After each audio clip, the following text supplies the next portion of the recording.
Good morning all of you. आज के इस सेशन में एक बार फिर से मैं आपके सामने लेकर आई हूँ आपके पाठ्यपुस्तक पसंद के बाद दूसरे का दूसरा चैप्टर यानी दूसरा पार्ट, जिसका नाम है दादी माँ। नाम सुनते ही कैसा मन में एकदम हो गया, अपने दादी माँ के प्रति प्यार आ गया। तो इस चैप्टर का नाम है दादी माँ, जिसके लेखक है शिव प्रसाद सिंह। और लेखक ने यहाँ पर किसके बारे में बताया गया है?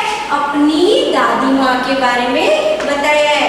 पाठ को शुरू करने से पहले इस पाठ में यूज किए गए यानी प्रयोग में लाए गए हिंदू कैलेंडर के हिसाब से हमारे हिंदी 12 महीनों के नाम के बारे में जानकारी देना चाहूंगी बेटा कि हमारे हिंदी कैलेंडर के हिसाब से हमारे हिंदी में 12 महीने होते हैं। चैत्र, वैशाख, ज्येष्ठ, आषाढ़, सावन, भाद्रपद, आश्विन, कार्तिक, मार्गशीर्ष, पौष, माघ और फाल्गुन। और जिस तरह हिंदी में संस्कृत से पाली, पाली से प्राकृत और प्राकृत से अपभ्रंश यानी बिगड़ा हुआ रूप, तो इनके भी कुछ बिगड़े हुए रूप है। जैसे चैत्र को चैत कहते हैं, ज्येष्ठ को चैत कहते हैं, भाद्रपद को भादो कहते हैं और आश्विन को कुवार कहते हैं। तो यहाँ पर और ये जैसे मार्च और अप्रैल से जो शुरू होता है वो चैत्र का होता है, अप्रैल और मई के बीच में वैशाख होता है, मई और जून के बीच में ज्येष्ठ आता है। तो इसी तरह क्रम चलता रहता है। और सितंबर और अक्टूबर के बीच में आपका आता है आश्विन,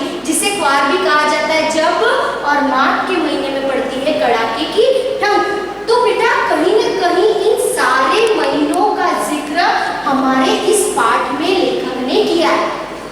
इसलिए मैंने आपको इन हिंदी 12 महीनों के नाम बताए हैं बेटा, क्योंकि कहीं न कहीं वैशाख, चैत्र, माघ, आश्विन यानी कुवार, आश्विन को कुवार भी कहते हैं ना, इसका बिगड़ा हुआ रूप कुवार है। तो यह जहाँ पर जैसे सितंबर अक्टूबर का टाइम होता है, जब ठंड गुजर जाती है और थोड़ा थोड़ा दिन ठंड के पड़ने लग जाते हैं, तो एक बार क्या होता है कि लेखक बहुत बड़े हो चुके होते हैं और अपने गांव से दूर शहर में रहते हैं। अचानक उनके बड़े भाई का लेटर यानी पत्र मिलता है और पत्र में उन्होंने जैसे पत्रों को पढ़ा, खड़े खड़े स्तब्ध रह गए। उनकी आंखें एकदम आश्चर्य से उसी चीज को नजारे से देखती रही। क्या सुना उन्होंने? कि उनकी दादी माँ इस दुनिया में नहीं रही। जैसे ही सुना, लेखक एकदम से पता नहीं उनको क्या हो गया कि मेरा अपना कोई गुजर जाता है तो जो दुख होता है बेटा एक्सप्लेन में नहीं कर सकती, लेकिन आप उस चीज को महसूस कर सकते हो। तो लेखक के साथ भी वही हुआ। जब उन्होंने सुना कि मेरी दादी माँ नहीं रही, तो उनके बचपन से लेकर बड़े होने तक, बाल्यावस्था से लेकर उनकी जो किशोरावस्था तक की जो स्मरणीय बातें यानी संस्मरण था, वो बिल्कुल उनके नजरों के सामने आ गया कि कैसे कहते ना कि मूल से सूर प्यारा होता है या नहीं होता है? तो घर में आप सभी के पापा से ज्यादा किससे प्यार है आपको? अपने दादाजी से और दादी से। भले कोई हो, लेकिन दादा और दादी का जो बच्चों के प्रति प्रेम होता है और बच्चों का जो दादा दादी के प्रेम होता है, वो माता पिता से भी बढ़कर होता है। क्यों? मम्मी अगर डांटती है, दादी प्लीज आप समझा दो ना, दादी प्लीज मम्मी से ये बात कर दो ना। कभी पापा ने कुछ कह दिया, नहीं ये चीज नहीं मिलेगी, दादाजी प्लीज आप पापा से बात करो ना, दादाजी प्लीज ऐसे तो करो ना। तो ग्रैंड पेरेंट्स ऐसे होते हैं जो हमें पापा और मम्मी की डांट से भी बचाते हैं और नादा परियों की कहानियां भी सुनाते हैं। दादा दादी के कहते हैं ना कि जॉइंट फैमिली बहुत बड़ी बात होती है। एक परिवार में अगर सब मिलकर रहते हैं, जिस परिवार में दादा दादी, माता पिता, चाचा चाची, भाई बहन, वो परिवार संस्कारित हो जाता है बेटा।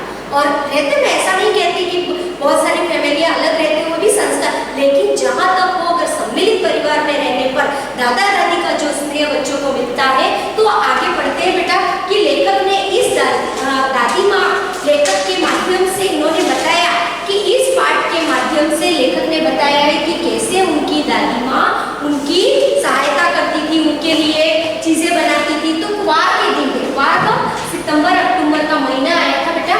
तब क्या होता है कि जैसे समर वेकेशन आता है यानी गर्मी के दिन आते हैं, तो क्या खाने का मन होता है? आम। ठंड पड़ती है तो गुड़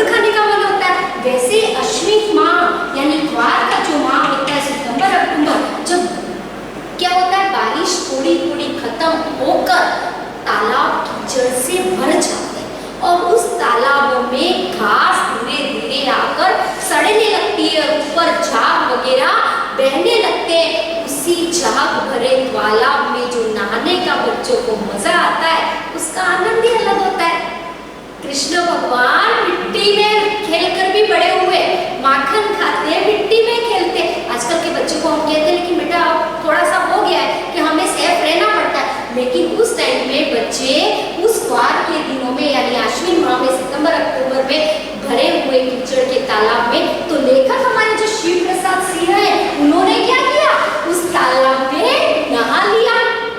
नहाने के बाद घर पे आए और आराम से भाई सब तो सो गए। सोते ही देखा, दादी माँ ने देखा तो सर पे, मस्तक पे तेज ज्वर यानी बुखार चढ़ गया। डॉक्टर को बुलाया, कुछ फर्क नहीं पड़ा। आखिरकार दादी माँ तो एक वैद्य के बराबर थी। उन्होंने बहुत सारे काढ़े बनाए, दिन रात वहीं उस कमरे में पूरी, कहते हैं ना स्वच्छ भारत अभियान अभी जो चला रहे, उस टाइम पे दादी माँ अपने कमरे की जो सफाई रखी थी, देखने लायक थी बेटा। अपने कमरे के, लेखक के कमरे को साफ करती और साफ करने के बाद उसे अच्छे तरीके से लेखक के लिए, जो लेखक को दलिया पसंद तो दलिया बनाती, खिचड़ी पसंद तो खिचड़ी बनाती, काढ़ा पसंद तो काढ़ा, नहीं पसंद होने के बावजूद भी लेखक को काढ़ा पीना पड़ता और धीरे से लेखक का बुखार खत्म हो गया। तो एक बार क्या होता, लेखक के बड़े भाई की शादी थी, कौन से, किशन भैया की। तो दादी माँ ऐसे तो काम में हाथ नहीं बटाती थी, लेकिन दादी माँ क्या सोचती पता है, मैं काम करूँ ना करूँ, लेकिन मेरी उपस्थिति वहाँ पर बहुत जरूरी है, क्योंकि अपने निर्देश के अनुसार वो लोगों से काम कराती थी। और सारी महिलाओं को भी दादी माँ की जब तक नहीं आती तब तक उन्हें उनका इंतजार देता कि नहीं, दादी माँ आएगी उसके बाद विवाह का कार्यक्रम शुरू करेंगे, क्योंकि दादी माँ को विवाह के उत्सव में जो शामिल होने का आनंद मिलता था वो उनके अंदर आनंदमय हो जाता था।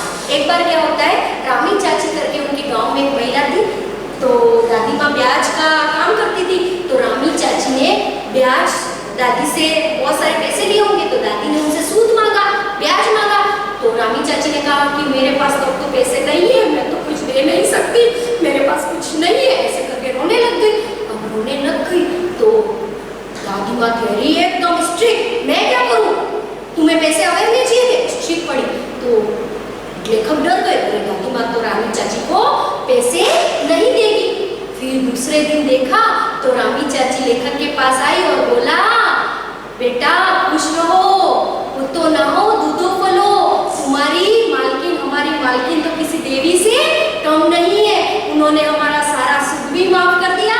और उस टाइम पे 10 रुपये में बेटा एक लड़की की शादी हो जाती थी। तो 10 रुपये देकर अपनी बेटी की शादी भी रामी चाची ने करवाई। और वो रुपये किसने दिए, दादी माँ ने। यहाँ पर उनकी कौन सी क्वालिटी, यहाँ पर उनका कौन सा गुण नजर आता है बेटा, कठोरतापूर्ण और नम्रतापूर्ण। देखो पहले तो सूद न देने के कारण वो कठोर बनी, लेकिन धीरे से जब रामी चाची उनके सामने रोने लग गई, अपनी बेटी की शादी की मिन्नतें की, तो वो एकदम उदारतापूर्वक अपने सूद भी माफ कर दिया और कुल मिलाकर नम्रतापूर्वक उसकी बेटी का विवाह भी कर दिया।